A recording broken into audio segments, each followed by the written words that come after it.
tingkatan ilmu yakin, ainul yakin, hakul yakin, isbat al yakin. Jadi iman yang paling tinggi itu adalah isbatul yakin. Percaya karena sudah menyaksikan, percaya karena sudah membuktikan, percaya karena sudah mengalami. Begitu gak iman kita? Tidak. Pokoknya nama percaya. Kan weta bukti nak yang penting percaya. Bukannya itu berjudi. Makanya judi itu haram. Ya. Bukan sekedar sabung ayam, main kartu itu tidak terlalu bahaya. Walaupun itu juga banyak madorotnya. Tapi judi yang paling berbahaya adalah membiarkan masa depan kita dalam ketidakpastian. Kalau saya tanya sekarang, nanti kalau mati selamat apa celaka? Wallahu alam. Judi. Harusnya sudah pasti dari sekarang, betul nggak? Di Quran jelas, ketika nyawa sampai di kerongkongan pada saat itu kamu harus melihat. Itu kata kita sehat-sehat saja, hari ini kita bisa bernafas, hari ini uang kita ada walaupun tidak banyak, kenapa mencemaskan hari esok? Itulah pikiran, selalu membawa kita pada hayalan dan ilusi pikiran itu. Makanya rebut kembali kesadaran, kendalikan pikiran, itulah orang yang berpikir. Jadi kenapa kamu masuk ke dalam neraka selama ini? Satu penyebabnya, karena kamu menjadi diri palsu. Kamu hidupnya dikendalikan oleh pikiran kamu sendiri. Pikiran makan suka ngarang, benar salah, betul nggak? Iya teh bener, cek urang oge. Padahal cek batur mah, iya teh salah cek urang, kan cek urang. Cek saha, cek pikiran. Dan benar salah mah penilaian, bukan kebenaran. Dan selama ini hidup kita benar salah. Ada berita gini, nyok. Ada berita gini, nyok. Ta eta si Rahwana teh. Si Dasamuka. Tidak punya kepribadian, tidak bisa menjadi dirinya sendiri. Selalu berubah dengan apa kata orang. Isunya sekarang begini, ngilu. Irahat rek jadi diri maneh sorangan. Kenapa bisa begitu? Karena sumbernya satu, kita tidak kenal jati diri kita sendiri. Jawaban Allah yang kedua, ini luar biasa. Apa katanya? Tidakkah datang kepada kamu seorang pemberi peringatan? Minta dikeluarkan dari neraka, bukan jawabannya yes saya keluarkan, bukan begitu. Dibalikan lagi, ya maneh tadi bari umur sakitu panjang, kamana wae. Nah teu mikir atuh. Nu kadua, apa tidak datang orang yang ngasih peringatan kepada kamu? Oke, dalam wujud orang mungkin tidak ada yang datang kepada kita. Tetapi yang berwujud guru sejati dalam diri kita setiap saat mengingatkan kita. Tidakkah kamu dengar itu? Pesantren yang sebenarnya itu di sini Ibu Bapak. Hayang hirup bener mah di dieu we, tanya ka diri maneh.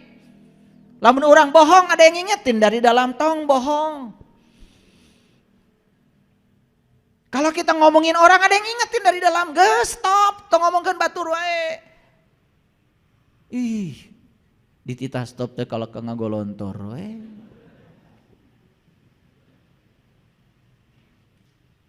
Jadi kita itu lebih senang lembaga-lembaga formal.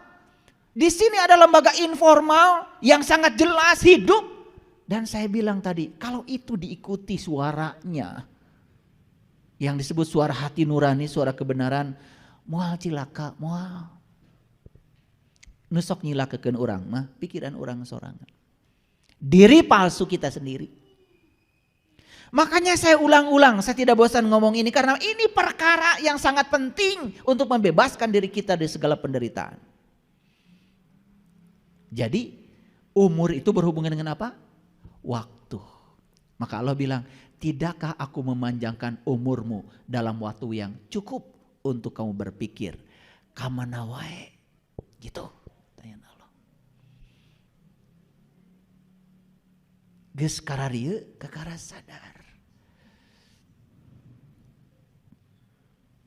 Mending sadar teh kayak seperti ini. Umur berapa? 38. Alhamdulillah. Oh nama can 40 lah. Masih panjang. Ini yang 60, yang 65, 75. Sudah dari dulu sholatnya eueuh ladangna tetap gede amak, da teu robah, teu hayang neangan ilmuna, kumaha? Terus terang Bapak Ibu, saya itu yang namanya nyari ilmu untuk sholat yang enak aja, yang nikmat itu miliaran saya keluar duit. Miliaran saya keluar duit. Udah gak saya hitung duit saya berapa, hanya ingin mendapatkan kenikmatan sholat itu. Gak mungkin amat Nabi Muhammad sholatnya kayak gini, saya bilang. Gak mungkin. Sampai beliau mengatakan dalam hadis, sholat adalah hiburanku. Hiburannya Nabi itu sholat. Dan saya ingin sholat itu benar-benar hiburan saya. Begitu saya dapat ilmunya, ternyata sholat itu bukan sekedar sembahyang. Tetapi memanunggal bersama dia, merasakan kehadiran dia di setiap ruang dan waktu. Air mata tidak terbendung lagi, sajadah itu basah. Bahkan tak terasa.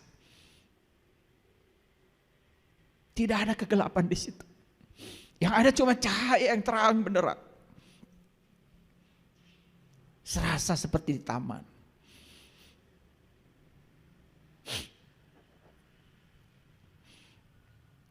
Makanya Allah bersumpah dalam Al-Quran. Dalam Quran surat Al-Ashr. Ashr itu artinya waktu. Beliau bersumpah demi waktu. Demi waktu. Apa sih waktu itu? Waktu itu sebenarnya dia sendiri. Demi waktu, ya demi dia.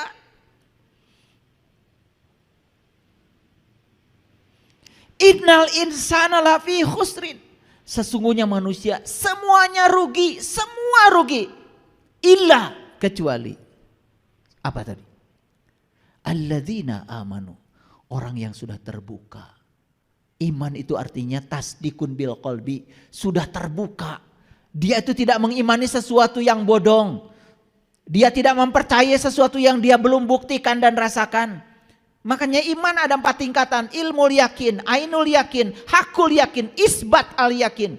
Jadi iman yang paling tinggi itu adalah isbatul yakin. Percaya karena sudah menyaksikan. Percaya karena sudah membuktikan. Percaya karena sudah mengalami. Begitu gak iman kita? Tidak. Pokoknya nama percaya. Kan we teh bukti yang penting percaya. Bukannya itu berjudi. Makanya judi itu haram. Ya. Bukan sekedar sabung ayam, main kartu, itu tidak terlalu bahaya. Walaupun itu juga banyak madorotnya. Tapi judi yang paling berbahaya adalah membiarkan masa depan kita dalam ketidakpastian. Kalau saya tanya sekarang, nanti kalau mati selamat apa celaka? Wallahu alam. Judi. Harusnya sudah pasti dari sekarang, betul nggak? Di Quran jelas, ketika nyawa sampai di kerongkongan pada saat itu kamu harus melihat. Itu kata Quran. Falaula idza balagatil hulqum wa antum hina idin tangdurun wa nahnu aqrabu ilai minkum walakin la tubsirun. Ketika nyawamu sampai di kerongkongan, saat itu kamu harus melihat, aku lebih dekat bersama kamu. Tapi kenapa kamu tidak bisa melihat? Sudah lancar kita baca surat Al-Waqiah, tetapi tidak tahu artinya. Itu di surat Al-Waqiah pertanyaan itu adanya. Coba baca Quran itu ada jeda. Ada jeda, pikirkan. Karena diberi umur itu untuk berpikir. Satu, yang tidak akan rugi itu orang yang sudah terbuka. Terbuka mata kalbunya. Kenapa? Dia tidak melihat dengan mata lahir saja.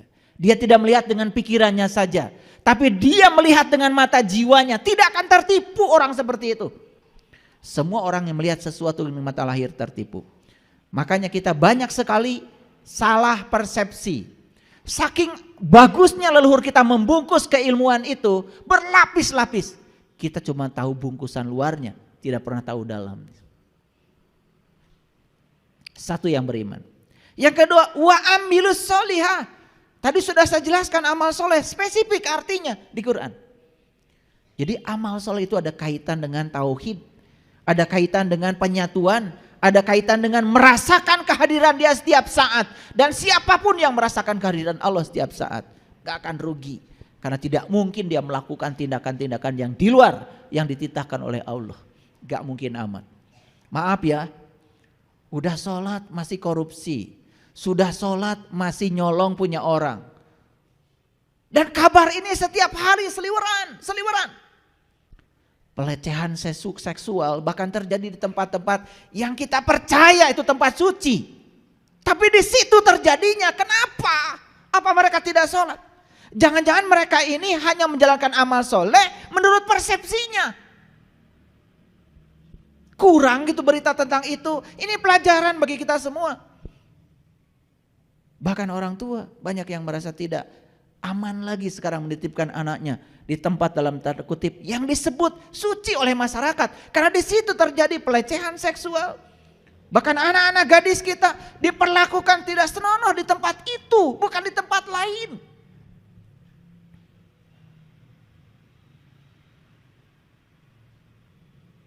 Para hadirin, satu, iman itu bukan sekedar percaya. Tapi iman itu harus membuktikan. Percaya kepada Allah, buktikan kehadirannya dalam diri kita. Karena kita sudah dikasih pandangan untuk menyaksikan Dia. Laqad ja'akum basyairum min rabbikum. Telah datang kepada kalian semua al-basyair, penglihatan kolbu, sudah dikasih pada kalian semua. Waman absara falinafsih. Dan siapa yang bisa menggunakan penglihatan itu, keuntungan bagi dirinya sendiri. Waman amiya fa'alaiha. Dan siapa yang tidak bisa menggunakan penglihatan itu, kerugian bagi dirinya sendiri. Rugi kalau kita melihat sesuatu cuma luarnya saja. Seperti iblis disuruh sujud pada Adam. Iblis melihat Adam sebagai Adam, seonggok tubuh manusia. Maka dia tidak sujud. Mempermasalahkan Adam dibuat dari tanah, saya dibuat dari api. Tapi begitu malaikat disuruh sujud pada Adam, langsung sujud pada Adam. Kenapa? Tembus sudut pandangnya. Bukan melihat Adam sebagai Adam. Yang dilihat malaikat hakikatnya Adam. Siapa hakikatnya Adam? Bukankah ruhku yang ditiupkan pada Adam? Kan dia juga. Lihat saya semua. Baju saya bukan ini. Terbuat apa baju saya? Dari kain. Kalau ingin tahu kain, lihat baju saya. Tapi jangan lupa. Kalau kita melihat kain, terbuat dari apa kain? Dari benang. Kalau ingin tahu benang, lihat kain. Tapi jangan lupa, benang terbuat dari apa? Terbuat dari kapas. Kalau ingin lihat benang, lihat kapas. Jadi sebetulnya bagi orang yang sadar, begitu melihat baju, yang dia lihat itu kapas. Asal muasalnya baju. Kapas menjadi benang, benang menjadi kain, kain menjadi baju. Dia lihat baju sekarang, tapi hakikatnya baju adalah kapas. Ini apa nih yang sedang saya duduki? Kursi. Terbuat dari apa? Kayu. Kayu bisa jadi kursi, bisa jadi meja, bisa jadi kusen, bisa jadi pintu. Banyak namanya. Pintu, kusen, meja, kursi. Banyak namanya. Kita jadi terjebak oleh bentuk. Lupa asal muasalnya. Bahwa semuanya sebetulnya adalah kayu. Betul? Iya. Makanya kenapa ada pelajaran martabat alam 7? Ada alam wahdah, ada alam wahidiyah. Ya. Ada alam ahadiyah, ada alam wahdah, alam wahidiyah. Itu alam-alam itu cuman representasi karena dia ingin dikenal oleh kita. Tapi kan sumbernya sama, satu. Makanya kalau kita ingin belajar lebih universal, jangan lihat bentuk yang sekarang sedang kita lihat. Lihat asal muasalnya. Begitu kita lihat manusia, bentuknya lain-lain, wajahnya lain-lain. Padahal pada tubuh yang berbeda bentuk ini, ada Dia yang sama. Coba sadar itu. Tidak mungkin kita berantem. Tidak mungkin kita saling menyakiti, bukan? Karena kita nggak sadar. Lalu kita membedakan manusia karena sukunya, warna kulitnya, keyakinannya, semua bentuk keluar. Kita lupa pada hakikatnya manusia. Sebetulnya semua hakikatnya manusia adalah dia juga. La ilaha illallah. Yang mana yang bukan dia? Ini iman. Yang kedua wa amilus sholih. Yang ketiga wa tawasau bil haq. Yang keempat wa tawasau bis sabr. Capai kebenaran, capai kesabaran. Jadi 4 yang akan membuat kita tidak akan terjebak oleh kerugian dengan waktu. Lalu sekarang apa sih waktu itu? Saya menggunakan definisi waktu dari beberapa ilmuwan supaya semuanya tahu kalau ini bukan persepsi saya. Saya mengambil dari Muhammad Abdul Jawad. Ini seorang ilmuwan Islam. Beliau mengatakan waktu adalah sumber daya yang paling berharga, yang tak mungkin tergantikan serta tak mungkin disimpan tanpa digunakan. Jadi sumber daya yang dimiliki semua orang itu waktu. Setuju nggak dengan saya? Uang mungkin berbeda-beda kita punya. Betul? Keahlian beda-beda kita punya. Ilmu pengetahuan beda-beda kita punya. Tapi ada yang sama yang kita punya. Apa? Waktu. Dan waktu kita sama-sama 24 jam bukan? Ada seorang ilmuwan yang melakukan riset. Kenapa banyak manusia yang merasa kekurangan waktu? Ternyata penyebabnya cuma dua. Satu, terlalu banyak mengerjakan sesuatu yang sesungguhnya tidak perlu dikerjakan. Dua, mengerjakan sesuatu yang tidak disuruh oleh Tuhan. Terjawab? Yuk perhatikan saya. Semakin banyak kita mengerjakan sesuatu yang seharusnya tidak kita kerjakan, semakin banyak mengerjakan sesuatu yang tidak disuruh oleh Tuhan, percaya sama saya, orang ini akan keteter dengan waktu. Ini hasil riset. Dua, kenapa banyak orang yang merasa kekurangan waktu? Satu, terlalu banyak mengerjakan sesuatu yang tidak seharusnya dia kerjakan. Yang kedua, terlalu banyak mengerjakan sesuatu yang tidak disuruh oleh Tuhan. Yuk kita buktikan sekarang. Apa yang kita kerjakan padahal sesungguhnya tidak seharusnya kita kerjakan.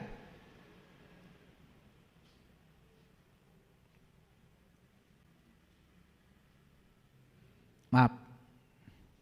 Suka nonton TV? Suka. Telenovela?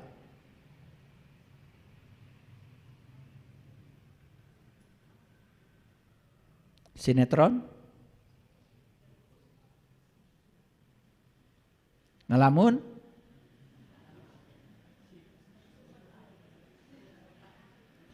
Ngegosip lewat media sosial? Banyak gak? Mohon maaf. Sesuatu yang tidak seharusnya kita kerjakan tapi kita kerjakan. Semakin banyak yang tidak kita seharusnya kerjakan dan kita kerjakan, kalian akan semakin kekurangan waktu. Dan yang kedua, semakin banyak mengerjakan sesuatu yang tidak disuruh oleh Allah, makin kekurangan waktu. Lihat saya semuanya. Pernah gak Allah bilang, janganlah kamu melanggar janji. Ada gak? Ada gak? Ya ayyuhallazina amanu aufu bil uqud. Hai orang-orang yang beriman, penuhi janji-janjimu. Gitu kata Allah. Tetapi yang terjadi kita melanggar janji. Kita mengerjakan sesuatu yang tidak disuruh oleh Allah. Perhatikan, waktu yang akan terbuang banyak.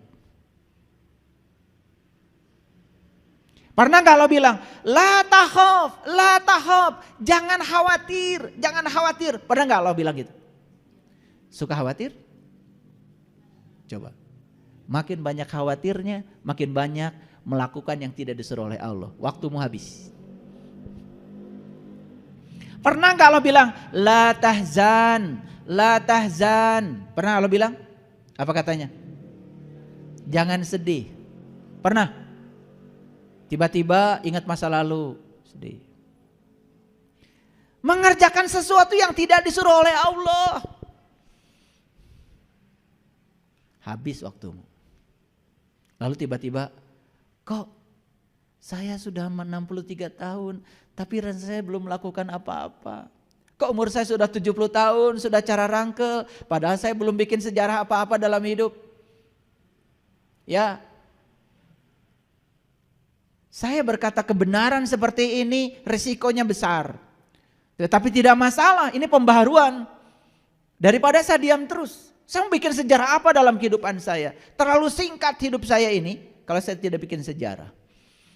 Dan biarkan suatu saat anak cucu kita bisa menerima semua pemikiran-pemikiran ini. Karena apa? Semua pemikiran tentang agama selalu levelnya syariat. Level hakikatnya tidak pernah dibongkar. Kita bongkar sedikit-sedikit. Karena syariat dan hakikat itu simetri. Seperti fisika dengan metafisika, simetri. Saya belajar fisika, saya juga belajar metafisika. Ternyata fisika dengan metafisika itu simetri. Saya belajar teori atom, mengejutkan sekali. Dalam teori atom itu ada inti atom, ada kulit atom.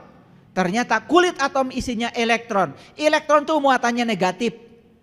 Sedangkan inti atom muatannya positif. Jadi selama kita berputar-putar di kulit, hasilnya negatif. Itu teori atom. Fisiknya begitu, metafisiknya ketemu. Oh, luar biasa. Begitu saya lihat inti atom itu cuma dua, neutron dan proton. Neutron dan proton. Neutron itu tidak bermuatan listrik, proton bermuatan listrik positif. Apa artinya? Netral itu lebih dekat kepada positif. Coba, kamu netral-netral saja hidup. Lebih dekat kepada positif daripada negatif. Berpihak sini, berpihak sana, semenjurus kita tidak tahu. Kita pernah dibelah oleh elit tahun 2019. Hampir kita perang saudara. Gara-gara politik identitas. Dan mereka yang membelah ternyata bersatu. Kita sampai sekarang masih merasakan dampaknya. Maukah kita mengulangi lagi itu? Stop. Tidak usah diulangi lagi.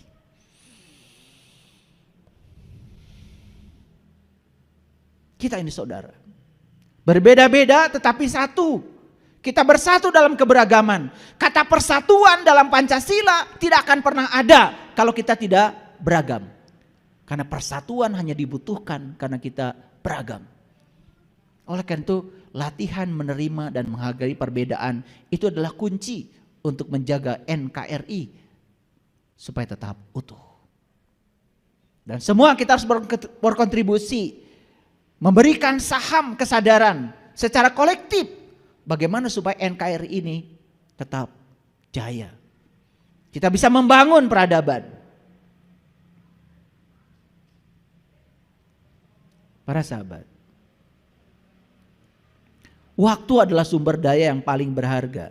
Yang tidak mungkin tergantikan. Serta tak mungkin disimpan tanpa digunakan. Saya mau bertanya. Orang yang berteriak tadi dalam neraka. Minta waktu bukan? Minta waktu bukan? Minta waktu. Minta kesempatan bukan? Minta kesempatan agar dia bisa melakukan amal soleh yang berbeda.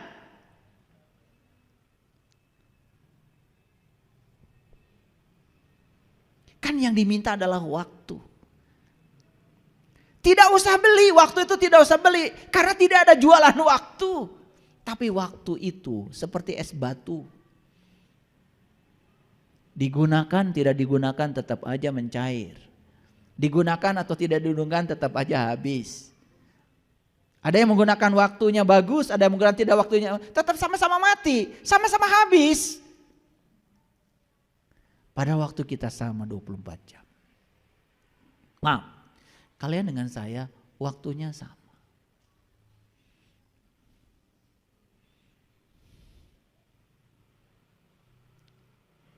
Lalu kenapa kesadaran berbeda? Nah, di sini.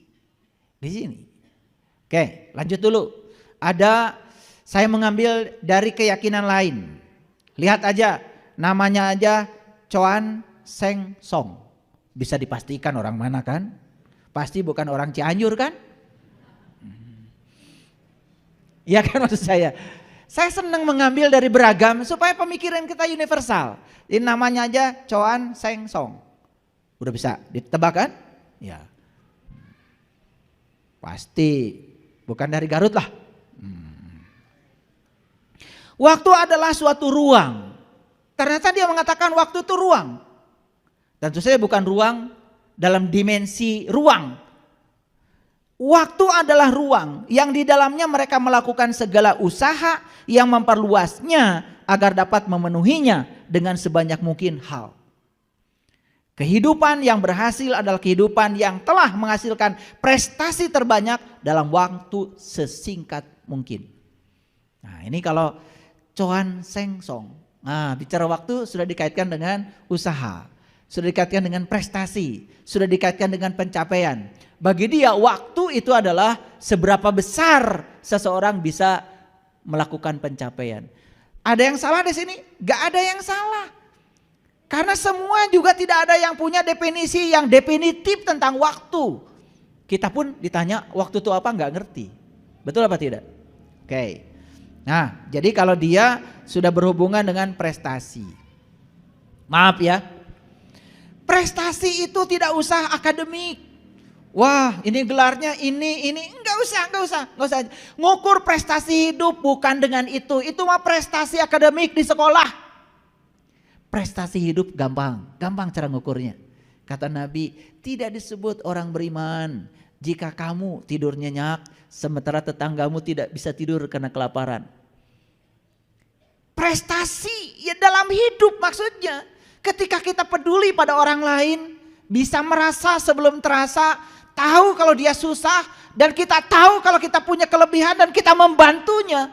Prestasi. Ayo, sekarang pertanyaan saya, apa sih fokus kehidupan kita? Diri sendiri atau orang lain?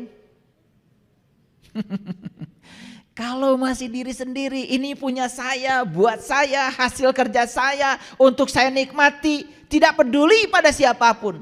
Gak ada artinya kita diberi umur panjang yang semacam itu. Gak ada artinya. Maaf ya, saya dari kecil diajarkan orang tua saya, dimanapun kamu hidup harus buat orang lain. Ibu bapak, lihat rumah saya tuh sana. Itu rumah saya. Gak saya perbaiki. Tapi ini rumah Allah. Gak boleh jelek. Gak ada di rumah saya marmer, gak ada.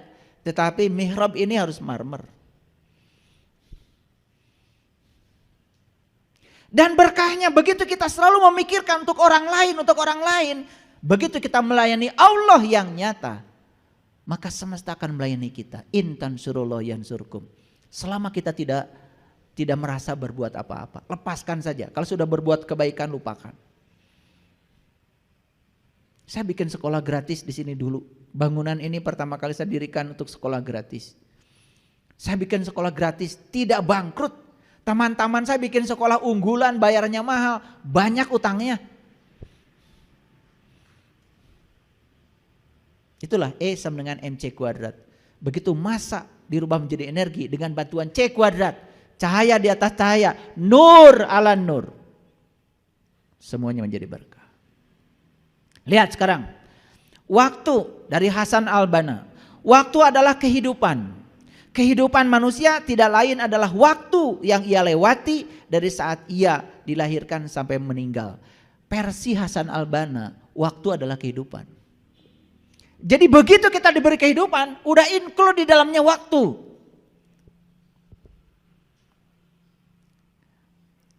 Ada versi lain. Waktu adalah harta yang paling mulia. Oleh karena itu sudah seharusnya waktu dimanfaatkan dengan sebaik-baiknya untuk melakukan hal-hal yang berguna. Ibnu Jauzi.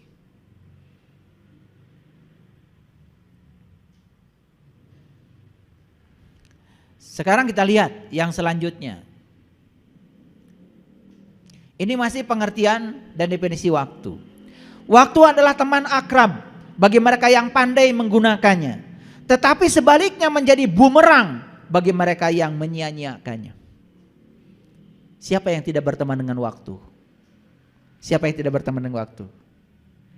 Dan kita setiap saat, setiap hari kehidupan kita dibarengi oleh waktu. Dan waktu itu adalah teman akrab bagi mereka yang pandai menggunakannya. Tetapi sebaliknya menjadi bumerang bagi mereka yang menyia-nyiakannya. Waktu adalah kekuatan. Bila kita memanfaatkan seluruh waktu, kita sedang berada di atas jalan keberuntungan. John F. Kennedy. Jadi ingin jadi orang kuat? Ingin jadi orang beruntung? Kata John F. Kennedy, Presiden Amerika, beliau mengatakan, gunakan waktu. Karena waktu adalah kekuatan. Ini definisi waktu, banyak sekali versi para ilmuwan, tapi saya tidak menyertakan semuanya. Ada juga yang mengatakan waktu adalah berkah Tuhan yang paling adil dan konsisten. Setiap insan di bumi ini diberkahi waktu yang sama, yaitu 24 jam sehari, 7 hari seminggu. Maka dikatakan waktu adalah berkah Allah yang paling adil dan konsisten. Semua kita diberi waktu yang sama. Tapi kenapa kita berbeda? Lagi-lagi, ini bukan soal takdir. Ini soal kita ngurusi diri kita sendiri. Ya, kalau kita ngitung ya, Quran ini cuma 6.236 ayat.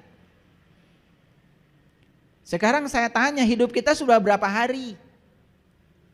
Berapa hari?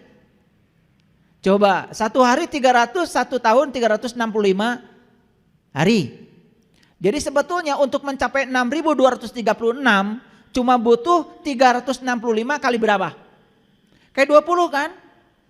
365 kali 20. Paham maksud saya? Itu udah kelebihan itu.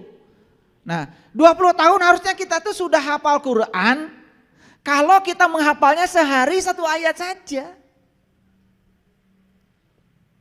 Karena kita terlalu banyak menunda dan kita melihat tebalnya Quran, lalu apa yang terjadi? Begitu lihat Quran tebal, ya sudah, kita takut dengan tebalnya. Padahal kalau dihantam sehari 1 ayat, selesai sekarang. Di umur 20 harusnya sudah hafiz Quran.